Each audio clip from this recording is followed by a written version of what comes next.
Today I've got the pleasure of sitting with Martin Port. If you didn't already know, Martin is my father. He's an entrepreneur, an investor, a business mentor, and a philanthropist. He is now on to his third business endeavor after numerous successful exits, with the last one reaching 9-figure sums. It's a pleasure to sit down with him today and learn more about his journey, the deals, the transactions, and what he's building for now. Welcome.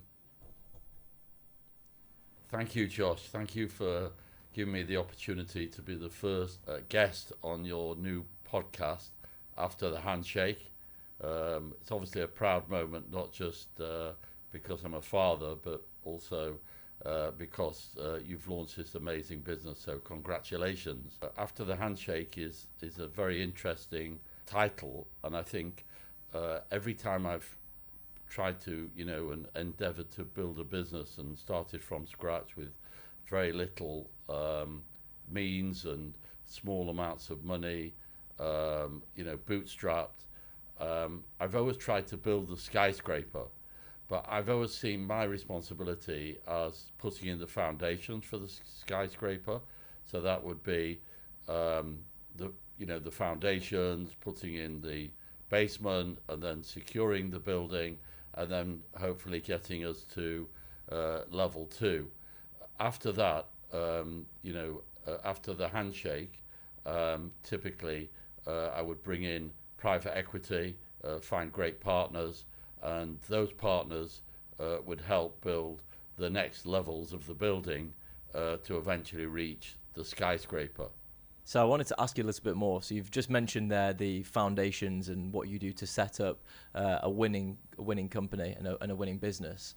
I know that you started business quite early. 14 years old, you started your first business. I think you're printing cards with a friend. You then progressed and you moved to New York to start selling bread. You brought that concept back to England. And then after that, you moved into the world of telematics, joined Minor Planet before starting Masternaut. You built Masternaut to a large-scale business with lots of employees, a leading culture, and then went on to eventually sell it. Be really keen to understand about the learnings that you took after that long journey up until selling Masternaut, and then how that carried through to the lessons for building BigChange and really setting those foundations up for scale and keep building and building higher and higher. The big thing from my perspective was to gather a great group of people. It's so important that they share and believe in the project, they share the vision, and they want to go on the journey with me, and they're prepared to work 150%.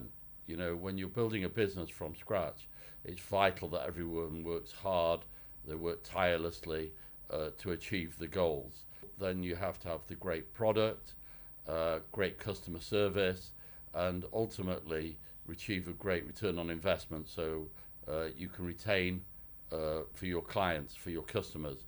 So you can retain the customer, you can keep working with that customer. And the big thing is, if you build that trust with your people, with your customers, with your shareholders, you will grow and you will become a success.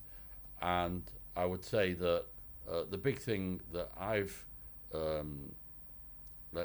had the opportunity to work with customers for over 25, 30 years,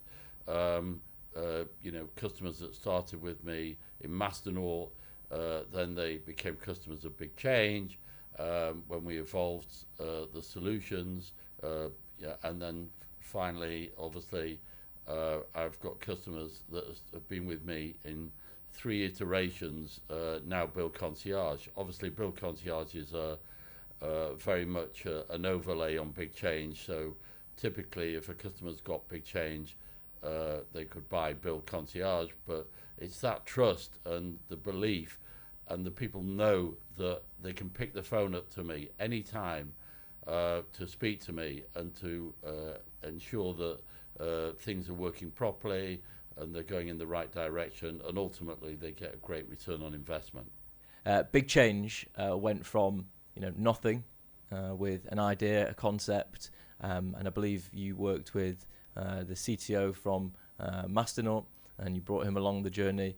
So can you talk to us about how that business scaled, and perhaps interestingly for some of our listeners who are interested in entrepreneurship and building things and scaling, and perhaps also some investors who want to be able to support their portfolio companies in a better way. What were the things that you saw breaking first as you were looking to go on that sort of rocket ship, and as things were scaling? What was it about the journey that made it tricky at the beginning, but the hurdles that you managed to come over and get to a great result? Well, you say BigChange by name, but actually it was small changes by nature. So we started going in a direction, and if we saw that direction wasn't working, we weren't afraid to make the small change. So it could have been to do with the product, it could have been to do with people, but the big thing about it was that you don't have to keep going down a path. You can chop, change, and do whatever you need to do to be successful. It's not about being an idealist or putting something into AI and getting a result out of AI. It's about going with your gut and how you feel every day, every minute of every day. You're thinking about things, you're thinking about ideas. You wake up and you could be in the shower, or you're looking yourself in the mirror and you're thinking about, that isn't exactly the right way.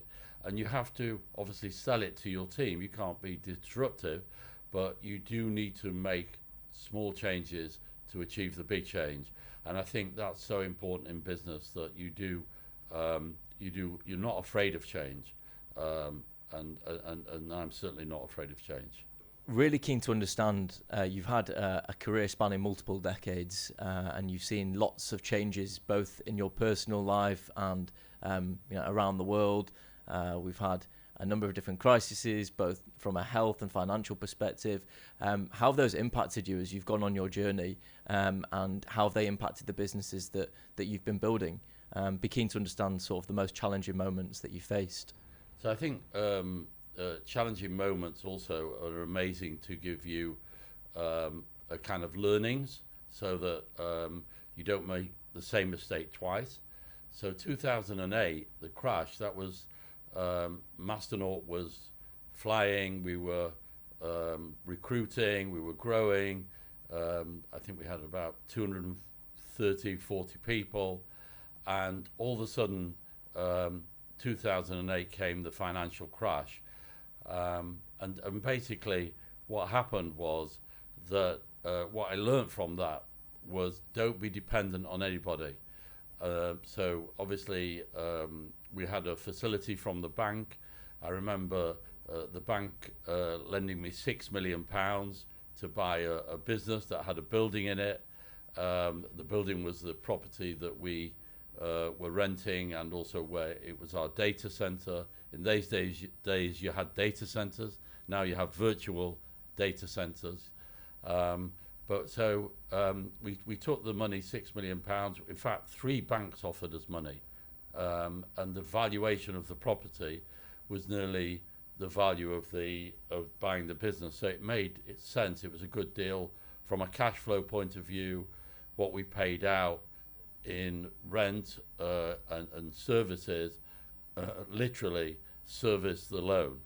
But what happened in 2008 was that the banks were under pressure to reduce effectively the amount of money they loaned to companies, and the market, they looked at what assets they had against those loans, and basically property crashed, literally from being worth maybe £5 million, the property was worth 3 million, and the bank said, can you please pay us back the money? And obviously we paid them the money back, but the point I'm making is that we were dependent on the bank. And what I learned from that instance was, do not take finance from a bank or an institution that has a charge on your business, that you've got covenants to achieve, because it is really, really high risk. It's better maybe to go a bit slower, to use shareholder capital. That is so important. So the financial crash is sort of the thing that sticks out to me. I remember growing up and that being a very tense time at home. Admittedly, I was very young, so probably didn't understand why it got a bit more tense. But I could definitely tell there were things going on that I hadn't seen previously. Maybe that's some insight that we might not get elsewhere. But the other big time from sort of being around you in the business was COVID. COVID was an impact on pretty much every business. Majority of companies were hit hard. So be really interested to understand how it impacted BigChange. The first thing is we cared about the people, and I think it took time to sink in really what kind of an effect this is going to have, because none of us have experienced it, certainly not in my lifetime, experienced the type of change that we had to make. And obviously with seeing what was happening on the continent, and the continent was always 2 weeks ahead in terms of how they dealt with the crisis, I realized that we had to make changes fast. And it brought me back to my 2008 period where we need to make cuts, and we needed to start at the top, those cuts, and to impact the cash flow of the business.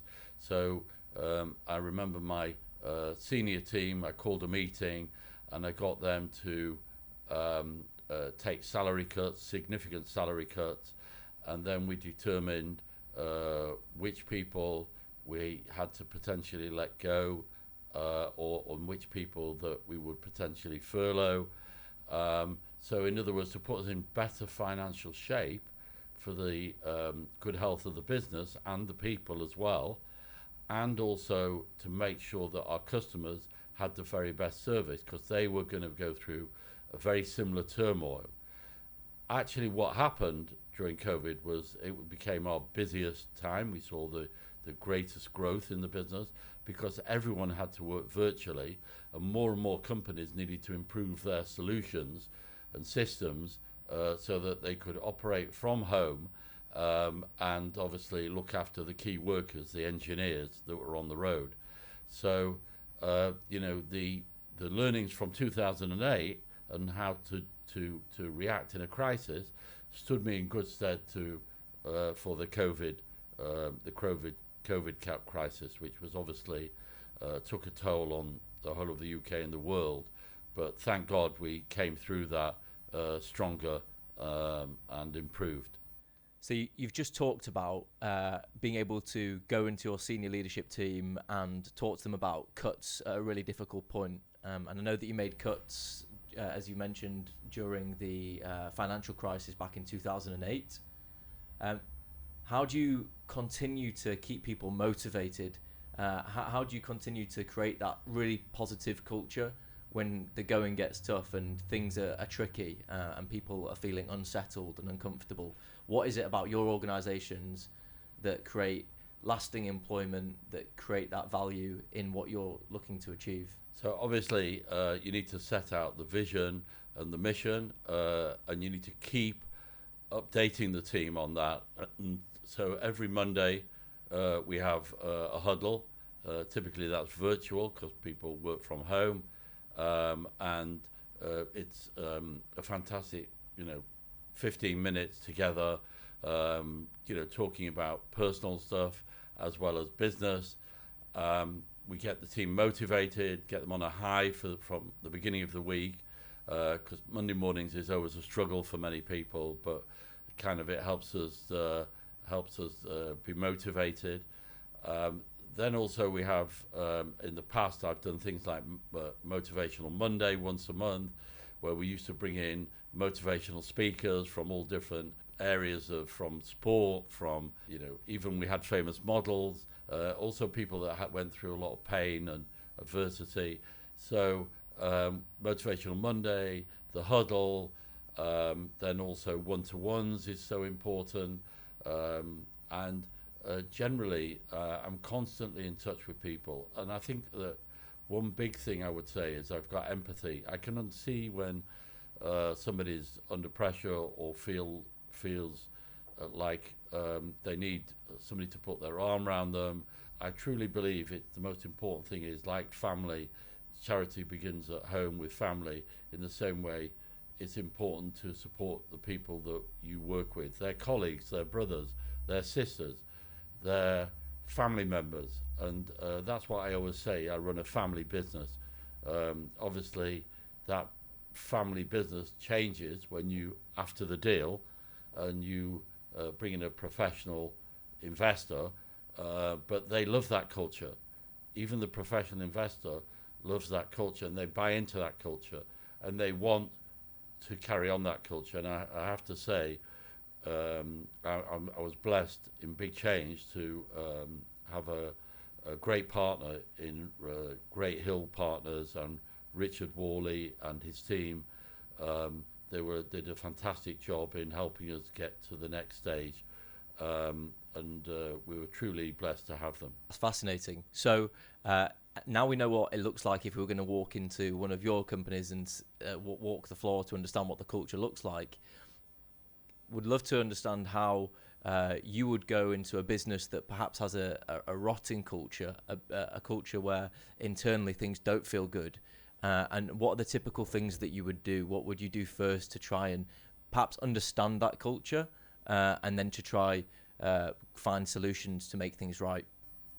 So I have been into businesses, and I've invested in businesses that have had have been run, especially businesses that have not made it, have been run in a lifestyle way. Well, businesses that haven't made it cannot be run in a lifestyle way.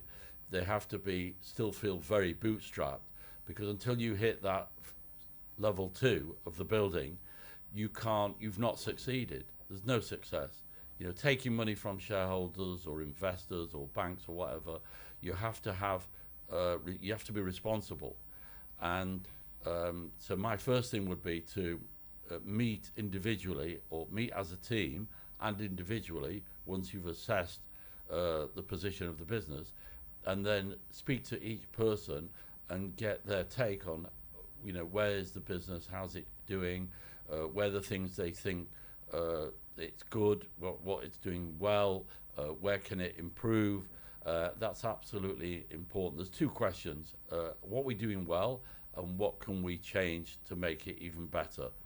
And I think too many businesses don't kind of lose track of why they're in business, and everyone's in business to turn a profit, make a profit, or grow, and they've got a vision to eventually get to profit, because many tech companies don't make money at the beginning. They sometimes just don't make money until after the deal, because that's the mission of the business, to get to the vision.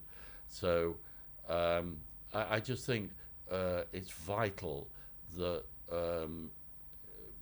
businesses and the people in the business understand what they're doing when they wake up in the morning, what they need to achieve, and what the milestones they need to achieve. I wanted to ask about values. I know that you're religious, so maybe there's some of those religious values carry across into the workplace, but are there any core fundamental values that have been with you and stuck with you, or maybe you've come and you've evolved and those values are now present? Can you talk to me about values, and what are the values that we'd see at Build Concierge, and that you like to lead by example and you want your team to follow? So I think the most important thing is, the first thing is the 5-letter word, and I've said it before: trust. Trust. It's easy to say, but not always so easy to carry out. And I would say that the most important thing is, I would prefer to stop in a business if there wasn't trust between my team, trust with the customer, and it's all about integrity. And integrity is vital to build a sustainable business. So we want everyone to be transparent. We want everybody to kind of work together. So we create this amazing culture. And all the things I've said before about the different ways we come together. I remember also we did fantastic custom Christmas parties, Hanukkah parties. We did amazing summer soirees. It was all about being together as a family. But the most important thing is trust, and then the second most important thing is to make sure we don't lose sight of what we're trying to achieve for our customers, because it's the customers that buy our solution, buy our software. They pay the bill, so it's important for us, if they pay £1, we try and return to them £5 or £10 for every pound they spend. And that, if you do that and you build that kind of return on investment for your customers, they will pay the monthly bill. That monthly bill will then support running of the business and ultimately then get you to the deal. And then obviously after the deal, we can carry on building a great successful skyscraper.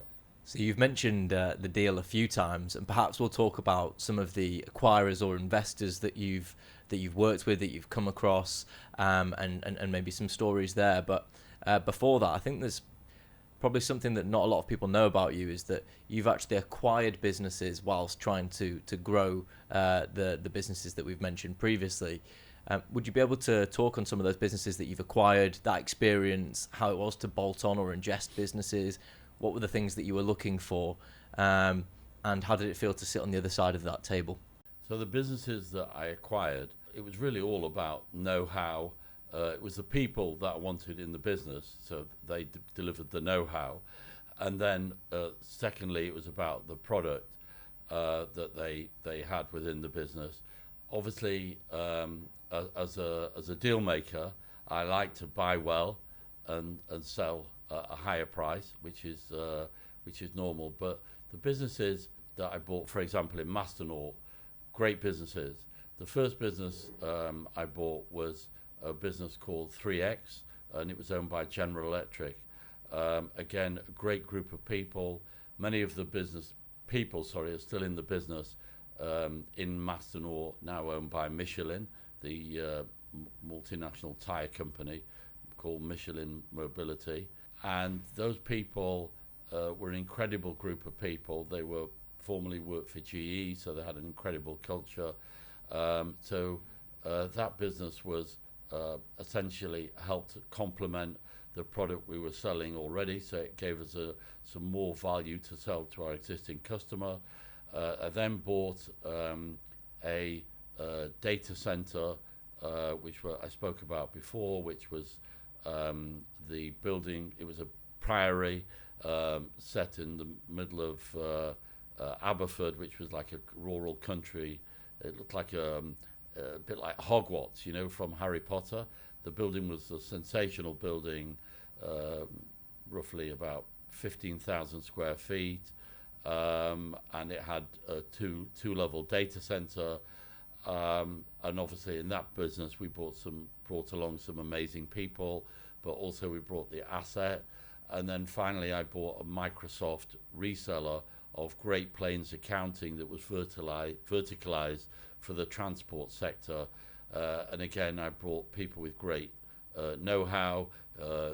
People were fantastic. And together we put together these solutions, which helped to form Masternaut 3X. And effectively, what we built at BigChange was the evolvement of Masternaut 3X, where we built an all-in-one solution. So what I would say with acquisitions, in Masternaut we made 3 acquisitions. In BigChange I made 2 acquisitions. One was Trace, which was a fleet management software managing the fleet and the servicing of fleet. And in the second investment was a business that was a consultancy business in transport management and transport safety. And again, I acquired great people in both businesses, and a number of those people are still with BigChange now, and they would probably put their hand on their heart and say that was a fantastic move. I'm so pleased that we were bought by BigChange and Martin Port, and that these businesses added real value.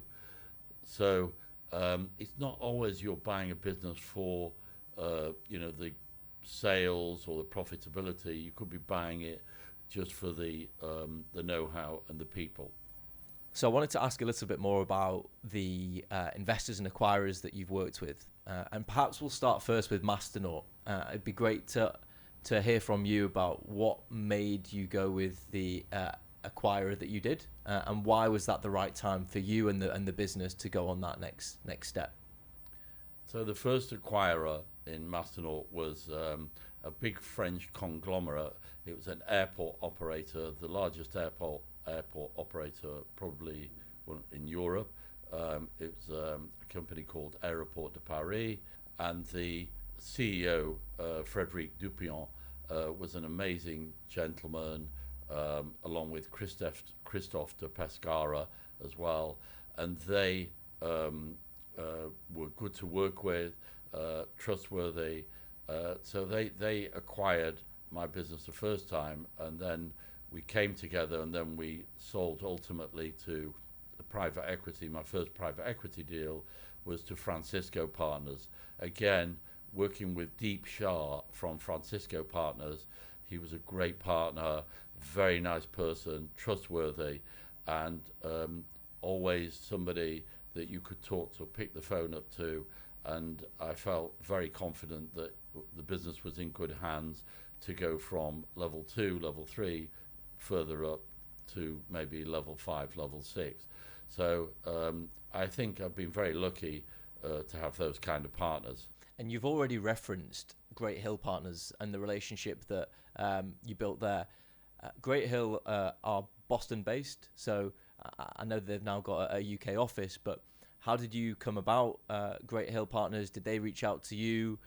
Were you advised and they kind of came in during a transaction? How did that relationship form? How was it? How did it blossom and how did it flourish? And then how did it culminate in a transaction? So Great Hill have been kind of, you could say, courting us in handshake terms. They were nurturing us for probably about 3 years. So we were always mindful that we wanted to do a deal maybe in year 7 or year 8. But obviously with COVID coming, year 7 was difficult because it was very much transitioning. But Great Hills kept close to us. Drew Lokes and Greg Stewart, they visited us at our offices in Leeds, and we built that strong relationship. And I think that's so important. You do need to have competitive tension when you are selling your business and finding the right partner. But ultimately, in the back of your mind, you need to know who that partner is, because that is so important for the business. Because when you flip it, you need to make sure that the business is in good hands so it can keep growing, because it's something that you've created. It's your baby, and it's so important that that baby is passed on to the person that's going to help grow that business. So Great Hills were definitely head and shoulders ahead of everybody else. They managed to achieve the price, and then obviously the transaction. They were very honest and fair throughout the whole process. We had a full term sheet. We did the deal within 6 weeks. The whole whole due diligence process took 6 weeks. Obviously, we had great advisors, KPMG, Ekram and Graham, and the team were fantastic. But ultimately, we picked that good partner, and then we got introduced, obviously, to Richard Worley, who was going to be the appointed day-to-day Great Hill person that was going to be in the business, and that relationship still to this day is so strong. And Richard did a fantastic job in growing the business to the next level. So you'd done a number of deals to private equity by this point. 21 was the initial investment from Great Hill Partners, but then there was another deal with BigChange. In 24, you sold to Simpro, and you joined the Simpro group of companies. What made that the right move? You'd seen Simpro in the market coming up against BigChange as you were looking to sell the product. What made you want to go to a trade acquirer? And can you talk about that relationship and the transaction there? So firstly, I think that I would say that the Simpro product complemented the BigChange product, because Simpro was focused around different verticals, industries to BigChange. So there was no real crossover in terms of the target market of each business was approaching, was going for. I think also geographically, Simpro had a great spread. It was very strong in the UK. It was also very strong in its home territory, Australia, New Zealand, and furthermore, it was expanding in the US. I think also it was quite interesting. It was I was actually in LA at the time, and I had a call from Simon Yu from K1. We had a really nice conversation, and I always felt whenever I got these kind of calls where investors were interested in the business, because obviously my obligation to the business was to focus on day to day, and in terms of potential next deal, this was a GHP, Great Hill Partners, as the majority shareholder. It was over to them to have the conversation. Introducing Simon to Drew at Great Hill, they built a rapport and basically made an offer off market. So we didn't actually go to market, and they made an offer that was, which we felt was advantageous, that was a good offer at the time, and we felt that we could actually make and go faster more from being part of the Simpro group than remaining independent. Again, it was the flip, but actually thinking about life after, how could it be more, how could we create more value for the BigChange shareholders post the deal? And this was definitely an opportunity to do that with Simpro and K1. What do you feel creates value after a deal? What is it about how you can support the business even when you're not perhaps so day-to-day operational? What is it that you can do and offer to those businesses that helps them continue to keep building and growing? Well, the great thing about Build Concierge is that actually it makes BigChange so much more sticky, because obviously BigChange is the system of record, and it's obviously many customers are still using BigChange, and the business is still growing, and so is the Simpro business still growing, the brand. But our solution sits on top of those solutions as well as other industry softwares, for example, JobLogic or other providers. And I feel that by providing our solution, it's helping the business that I still have a shareholding in, but also it's doing a service to the whole market, because it's providing AI, automation, and communication, not only to the contractors that run field service management, but also to the upper layer of software, of companies that use software in the facilities management, building management, landlords, tenants of buildings, and also property managers and estate agents who look after property. Our solution is great for them as well. So the whole ecosystem of property management, construction, building, we are a phenomenal service to that industry, and we're not displacing or taking out other systems, we're complementing them. Entrepreneurs, operators, management teams, they're going to go through similar processes that you've gone through. And all that they can do is speak to people to understand how they can go through these transactions and, realize value in these life events that impact not just them, but all the businesses and all the families that are attached to the businesses and the customers too. How can they make sure they go through it smoothly, that it works, it's the right transaction for them at the right time? What advice would you offer other founders and entrepreneurs who are going through a similar journey? So the most important thing is you need to be authentic, be transparent. You need to put yourself out there. You need to tell people your universe, that you're looking to establish virtual relationships with, physical relationships. You need to tell them how you're doing. So have you appointed this new employee?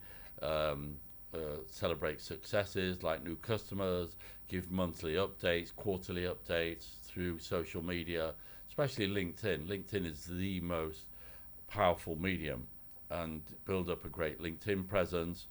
And then also you need to enter for awards, so that could be awards around people, best company to work for, or make sure that your Glassdoor is kept on top of, so that you're making sure you're doing employee surveys, addressing any issues, and then finally competitions. Expose yourself to competitions, enter competitions for startup competitions, journey competitions, best in this class, best in that class. That's so important. So when you're doing a transaction, the most important thing is try and agree everything up front in the term sheet. So that means it's quite a full term sheet. Obviously, you've got to complete a sale and purchase agreement, but that term sheet is vital, because if you've agreed something and somebody doesn't honour that agreement, one of the parties, then it could become a big issue. Not just an issue for the deal, but an issue after the deal. So it's so important to get everything agreed up front, not to try and rush into the term sheet. Try and get a full and complete term sheet. So we've talked a lot about what's happened previously, and I want to talk about what's now and what's next. You've had some success, I think we can say, and you've not lost that drive, that ambition, clearly, because you've started your next business, Bill Concierge. And so what is it that really has propelled you and compelled you to start Bill Concierge? And what is it that excites you about this vision and this mission right now? I think that what's incredible is that Bill Concierge is actually an even bigger total addressable market than my previous businesses. Literally, we can go so far and wide with the solution. Obviously, we've got real focus and we know where we're targeting, and obviously with having the ability to use Handshake as our platform to realize and opportunities and also nurture opportunities. The great thing is the total addressable market is massive, and not just in the UK, but potentially in the United States and other markets. So I'm so excited about it, and I think that's really, really what drives me every day, is the sheer size of opportunity. So what is it that makes your offering with Bill Concierge so different to potential other solutions that might be out on the market, and how are you supporting your customers with using the platform and therefore growing their operations? As I said before, the most important thing is that when we build these automations, which have many twists and turns in, because when companies receive work, the engineering businesses, contractors, from various different sources, whether it be through portals or emails, there's so many nuances, and literally we're building thousands of workflows, and every workflow can be slightly different, even if it's in the same industry. So what's important is the service that you provide your customer. As much as you want to provide self-service, they need the knowledge from us, because we understand field service management, we understand the softwares, we understand the nuances, and I think that level of knowledge, consultancy, support is vital. It's not just the product, it's not just the AI, it's not just the way the product works or the way it fulfills the return. It's also that knowledge and support that we provide to customer, and I think that's absolutely a key ingredient. You talked about Handshake helping you and supporting you with your growth. Do you want to talk a little bit about the growth that you've seen and perhaps like the early journey of Bill Concierge to where it is now, and how you're driving forward to not just deliver for your current customers, but how you're building for tomorrow as well? So we use Handshake very much. It's very much aligned with HubSpot. So HubSpot and Handshake work together in tandem.